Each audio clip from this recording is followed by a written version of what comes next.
It was a quiet afternoon in the office when Mrs. Eleanor Thompson, a 92-year-old lady, arrived accompanied by her granddaughter Abigail.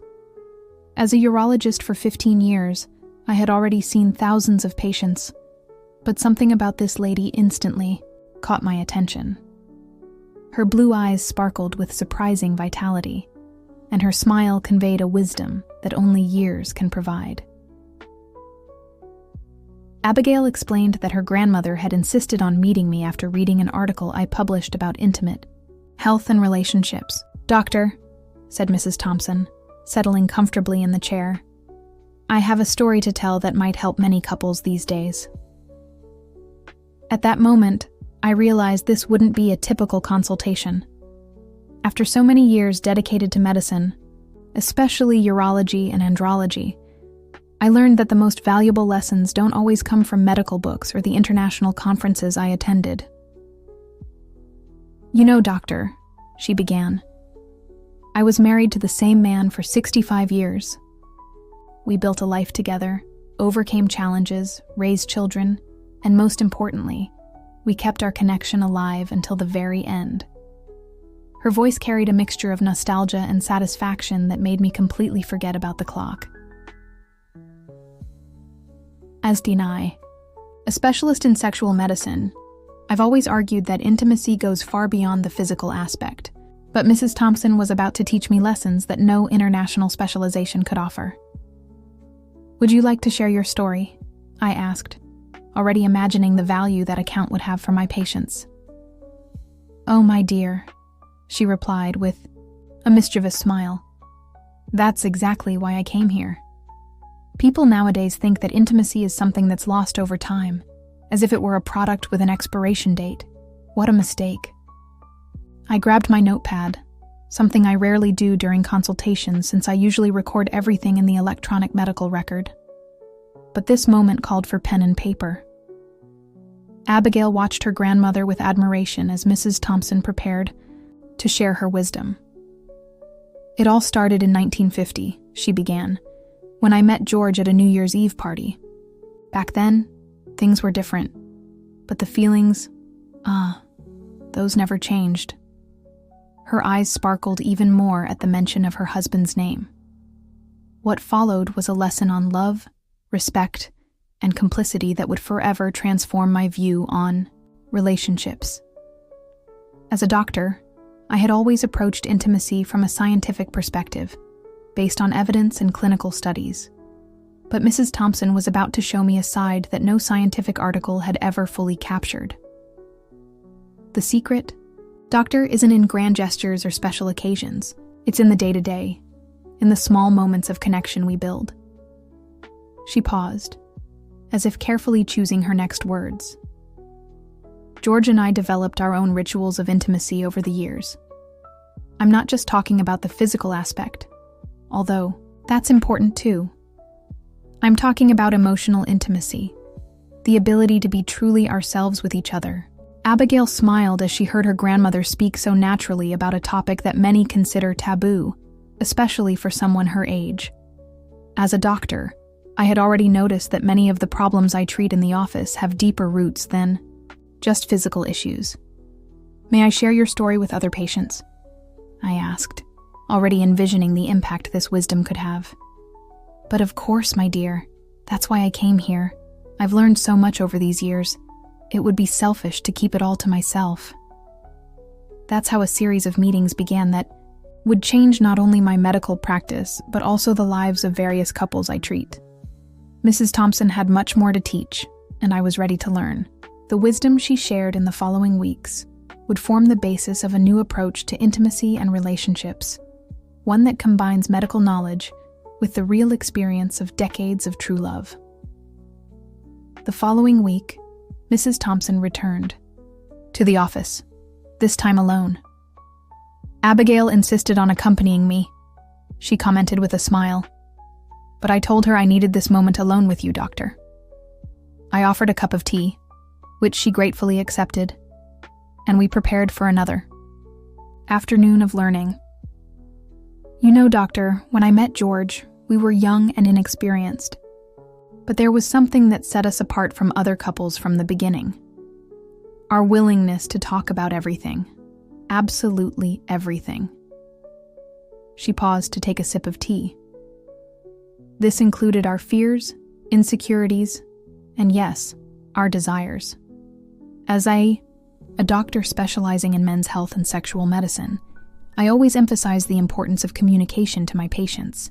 But Mrs. Thompson was about to reveal aspects of this practice that went beyond the theory I learned in books and conferences. At the beginning of our marriage, we established a simple ritual. Every night, before going to sleep, we shared 3 things we admired about each other that day. Her eyes shone with the memory. It may seem silly, but this habit created a solid foundation of mutual appreciation that sustained us in the most challenging moments. As I listened to her, I recalled the countless couples I see, many of whom struggle with intimacy issues that have roots in lack of communication and mutual recognition. Mrs. Thompson's wisdom was aligned with the latest research on relationship psychology, although she had reached these conclusions through lived experience. George had a special way of making me feel safe, she continued. It wasn't just through words, but through small gestures. He always noticed when I was tense or worried, and knew exactly how to calm me down. Sometimes it was with a silent hug, other times with a silly joke that only the 2 of us understood. This sensitivity to the emotional needs of the partner is something I often address in my consultations. As a specialist in sexual medicine, I know that physical intimacy is intrinsically linked to emotional connection. Mrs. Thompson was providing practical examples of how this theory applies in real life. But it wasn't all roses, doctor, she admitted frankly. We had our difficult moments, our arguments and misunderstandings. The secret wasn't avoiding conflicts, but how we faced them. She adjusted in her chair, leaning slightly forward. We established a rule early on. We would never go to sleep without resolving our differences, even if it meant agreeing to disagree. This mature approach to conflict resolution made me think about how many intimate health problems have their origin in unresolved resentments and inadequate communication. As a doctor, I often treat physical symptoms, but true healing often lies in restoring emotional connection. George and I also learned the importance of non-sexual touch, continued Mrs. Thompson. We walked hand in hand, exchanged subtle caresses during the day, hugged for no apparent reason. This kept our physical connection alive, even in periods when deeper intimacy wasn't possible. This observation touched on a crucial point that I always discuss with my patients: the importance of maintaining physical contact, even when there are challenges in intimate life.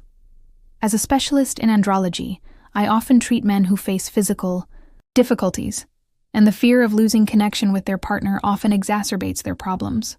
Doctor, she said with a mischievous gleam in her eyes, people nowadays seem to think that intimacy is something that only happens in the bedroom, in the dark. What a misconception. True intimacy is built in the daylight, in small moments of complicity, in shared laughter, in mutual support during challenges. As I took notes, I realized I was facing a treasure trove of wisdom that perfectly complemented my medical knowledge. Mrs. Thompson's experience offered a unique perspective on how emotional and physical aspects of intimacy intertwine to create a lasting connection. In the following weeks, I began to incorporate Mrs. Thompson's lessons into my consultations. As a doctor specializing in urology and andrology, I had always based my practice on solid scientific evidence, but now I had something equally valuable: the practical wisdom of decades of a successful relationship. John and Sarah were the first patients to benefit from this new approach. Married for 12 years, they came to see me due to intimacy problems that were affecting their relationship. During the consultation, I remembered Mrs. Thompson's words about the importance of small daily gestures. Before we discuss medical aspects, I said to them, I'd like to know, when was the last time you sat together just to talk about your day? The couple looked at each other, surprised by the question. Sarah admitted they couldn't remember the last time they had such a moment. I then shared the story of Mrs. Thompson and George's nightly ritual, about how they always found 3 things to admire about each other every day. It may seem simple, I explained, but this practice creates a solid foundation of emotional connection that naturally reflects in physical intimacy. During my international specialization in sexual medicine, I learned about the importance of a holistic approach in treating intimate issues. Now, Mrs. Thompson's stories provided practical and touching examples that perfectly illustrated these scientific concepts. Intimacy is like a garden, Mrs. Thompson used to say. It needs daily care, not just occasional grand gestures. This metaphor became one of my favorites for explaining to patients the importance of consistency in relationship care. In another, memorable consultation, I received Robert, a 67-year-old gentleman who was concerned about changes in his intimate life after retirement. "Doctor," he began, visibly uncomfortable, "things aren't like they used to be." I shared with him how Mrs. Thompson and George adapted their intimacy over the years, keeping the connection alive through different phases of life. "You know," I said to him, recalling Mrs. Thompson's words, "intimacy has many forms of expression. Sometimes it's a loving look during breakfast. Other times it's holding hands during a walk." Robert visibly relaxed as he realized he wasn't alone in his journey. One of the most impactful lessons I learned from Mrs. Thompson was about the importance of humor in intimacy. "George and I always knew how to laugh at our own blunders," she told me. "It took the pressure off having to be perfect all the time." This perspective proved especially valuable when working with young couples who often put too much pressure on themselves. In my daily practice, I began to notice how patients responded positively when I combined my medical knowledge with Mrs. Thompson's stories and insights. It was as if her experiences served as a bridge, making medical guidance more accessible and human. Dr. Mary, a 45-year-old patient, told me, "Since I started applying those daily communication tips you mentioned, my relationship has completely changed." She was referring to the dialogue techniques that Mrs. Thompson and George used, adapted to the contemporary context. During my lectures at medical conferences, I began to include elements of these lessons in my presentations. The medical community, initially skeptical about including popular wisdom in scientific discussions, soon realized the value of this integrated approach. "Medicine teaches us about the body," I commented in one of these lectures, "but it's life stories like Mrs. Thompson's that show us how this knowledge applies in the real world." The response was surprisingly positive, with several colleagues sharing similar experiences from their own offices. One afternoon, as I reorganized my notes from conversations with Mrs. Thompson, I realized I had gathered a treasure trove of knowledge that perfectly combined the precision of medicine with the wisdom of lived experience. Each story, each piece of advice, each practical example had found its place in my medical practice, enriching it in a way I never imagined possible. In our next conversation, Mrs. Thompson surprised me by bringing an old photo album. "Each image here tells a love story," she explained, carefully turning the pages yellowed by time.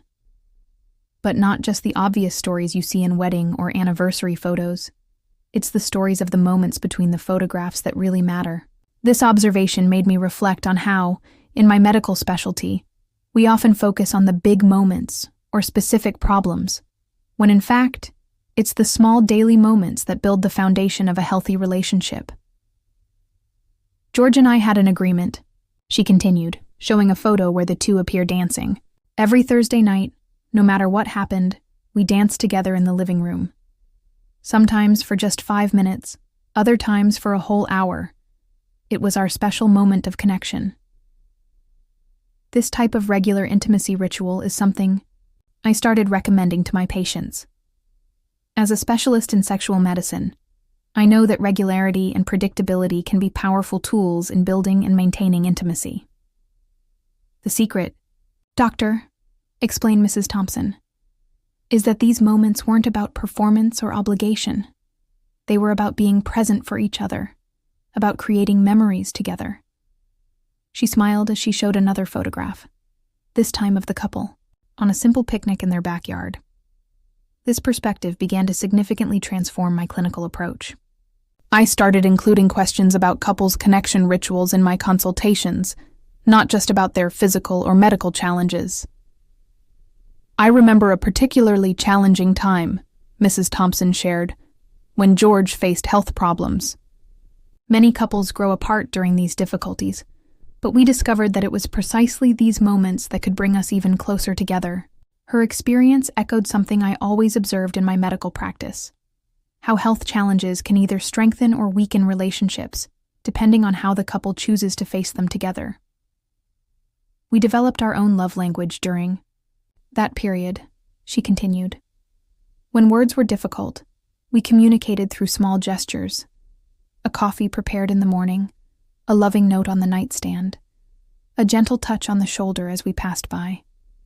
As a doctor, I always knew the importance of emotional support during health challenges, but Mrs. Thompson was teaching me practical and deeply personal ways to keep this connection alive in challenging circumstances.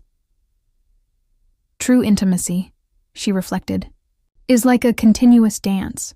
Sometimes you lead, sometimes you follow, but the important thing is to keep the rhythm together. This metaphor became one of my favorites for explaining to patients the dynamic nature of healthy relationships. In my office, I began to notice how couples who adopted this more fluid and adaptable perspective on intimacy tended to overcome their challenges better. It wasn't just about solving medical problems, but about building a resilient emotional foundation. "You know what I miss the most, Doctor?"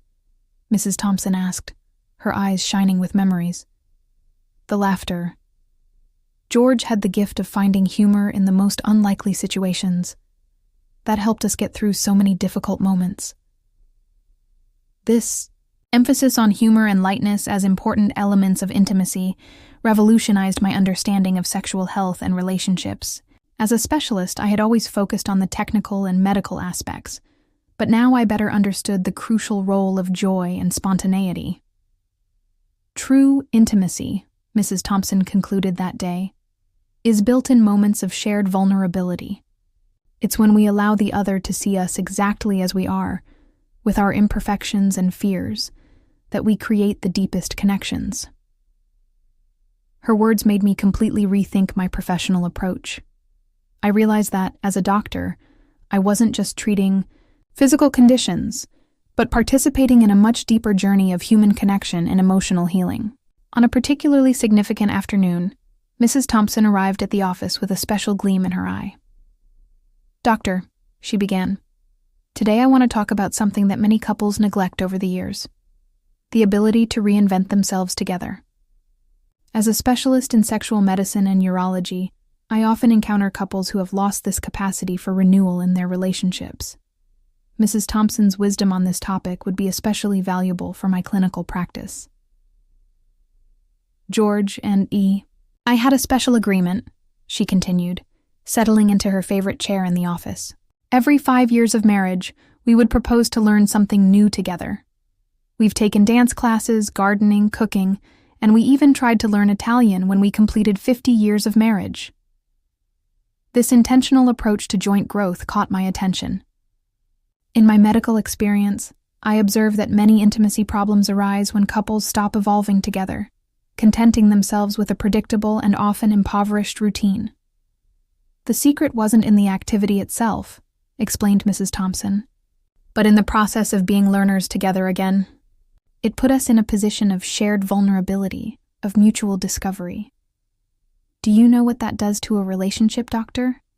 It's like planting a new seed in an already established garden. Her words made me rethink how I approach the issue of monotony in relationships, a common complaint in my office. The garden metaphor, which Mrs. Thompson frequently used, gained a new dimension with this perspective of constant renewal. Once, she continued with a mischievous smile, when we completed 40 years of marriage, we decided to take photography classes. It was a complete disaster.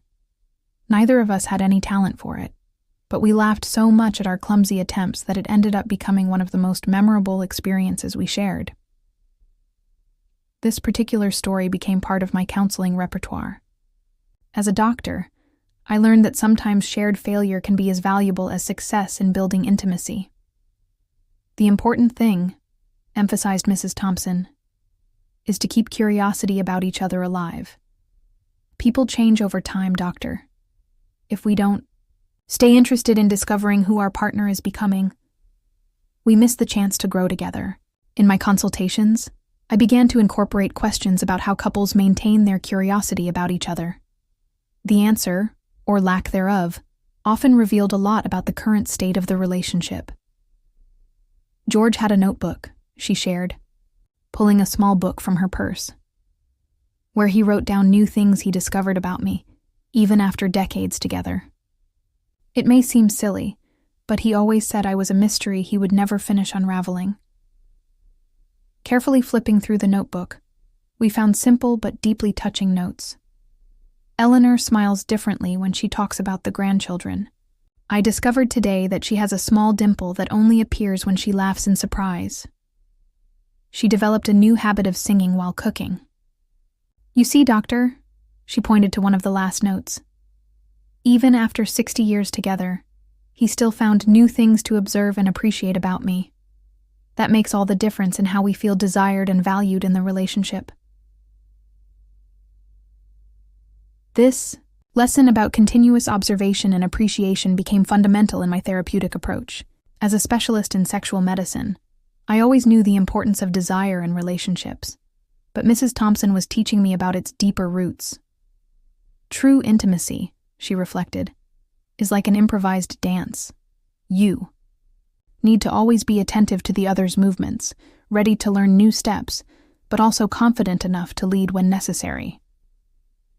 Her words made me think about how many couples come to the office seeking quick solutions for intimacy problems, when in reality they need to relearn how to dance together, to move in sync again. You know what makes me most proud, Doctor? She asked, her eyes shining with emotion.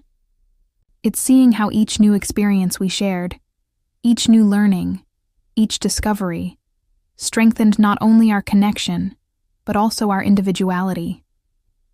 We grew together, but also as unique individuals. In our last conversation, Mrs. Thompson arrived, accompanied again by her granddaughter Emily. The circle was closing, exactly as it had begun. But now, after so many sessions of sharing wisdom, I was a different professional, transformed by her lessons. Doctor, Mrs. Thompson began, holding her granddaughter's hands. Today I want to talk about legacy, about how true love not only transforms those who live it but also inspires future generations.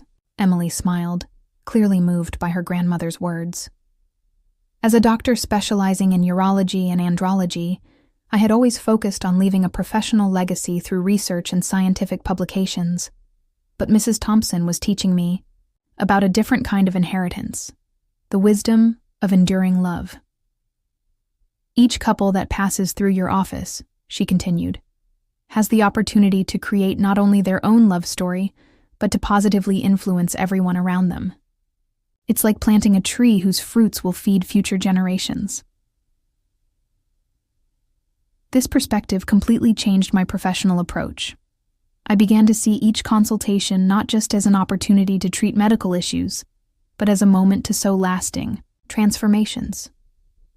John and I always knew that our love was bigger than ourselves, Mrs. Thompson reflected.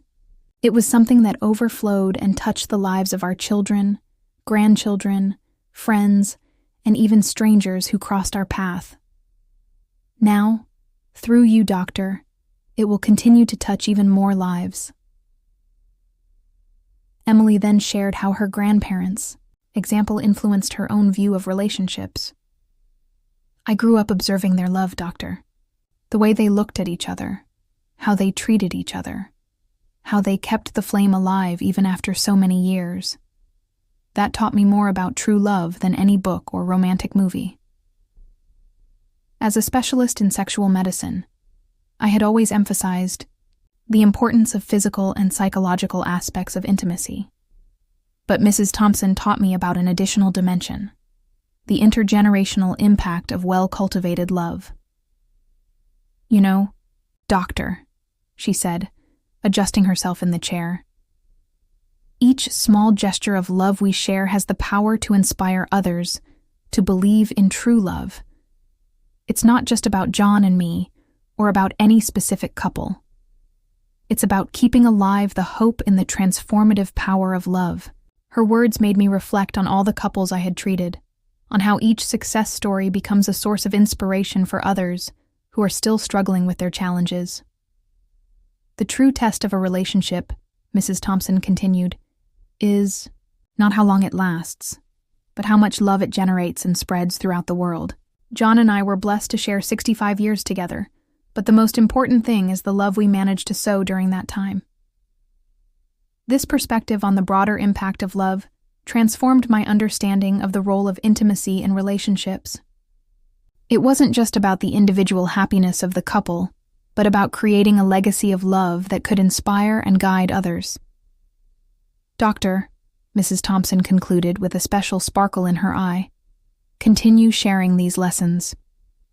Each couple you help reconnect, each relationship you help strengthen, is a new seed of love planted in the world.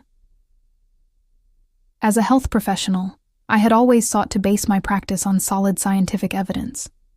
But Mrs. Thompson's lessons showed me that there is profound wisdom in lived experience, a wisdom that complements and enriches medical knowledge. Today, my medical practice is a unique synthesis of science and wisdom. Each consultation is an opportunity not only to treat physical symptoms, but to contribute to a greater legacy of love and human connection. And so, as I said goodbye to Mrs. Thompson and Emily that afternoon, I realized that I had received much more than simple stories and advice. I had received a precious gift, the understanding of how true love, when nurtured with care and intentionality, can transcend time and touch countless lives. Always remember, Doctor, were her last words that day.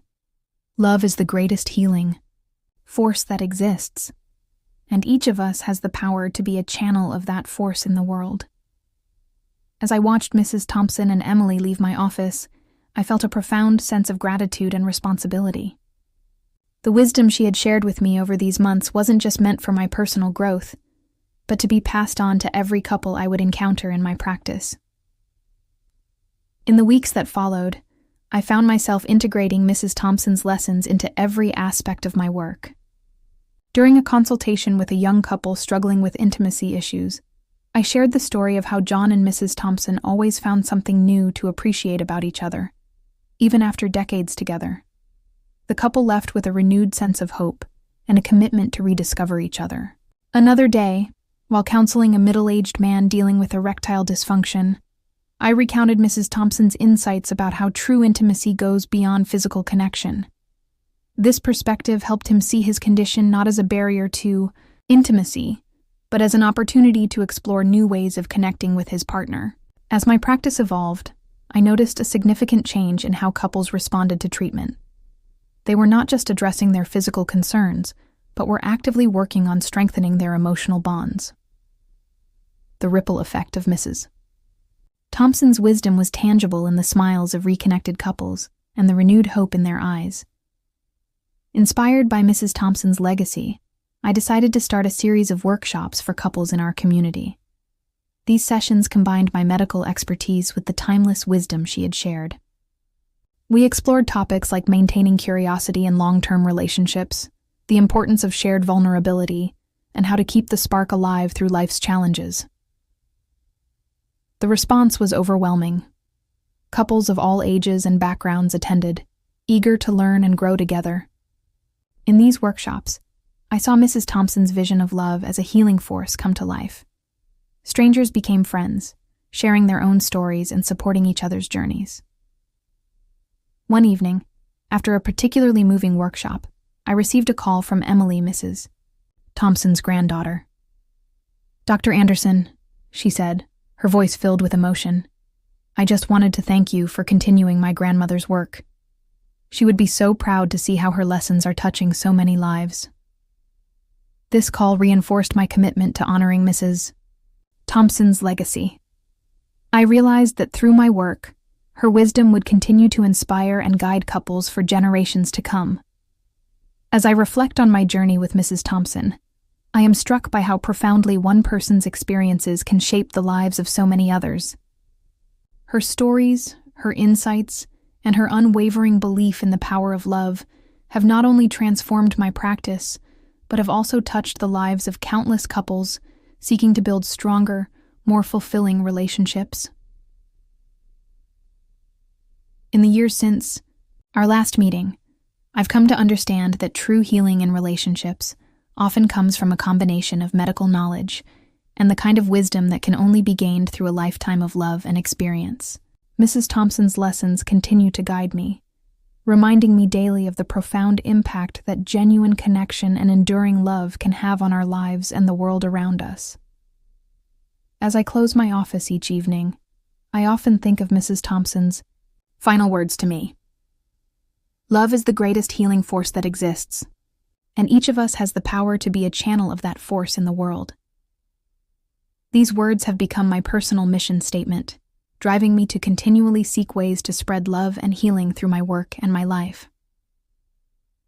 In honor of Mrs. Thompson and the countless couples whose lives she touched, I remain committed to sharing her wisdom, fostering deeper connections, and helping others discover the transformative power of enduring love. Her legacy lives on, not just in my practice, but in every relationship that finds renewed strength and joy through the timeless lessons she shared. And so, as I turn out the lights and prepare to head home, I smile, knowing that tomorrow brings new opportunities to continue this important work. For in every consultation, every workshop, and every life touched, the spirit of Mrs. Thompson's love story lives on, inspiring us all to believe in the enduring power of love.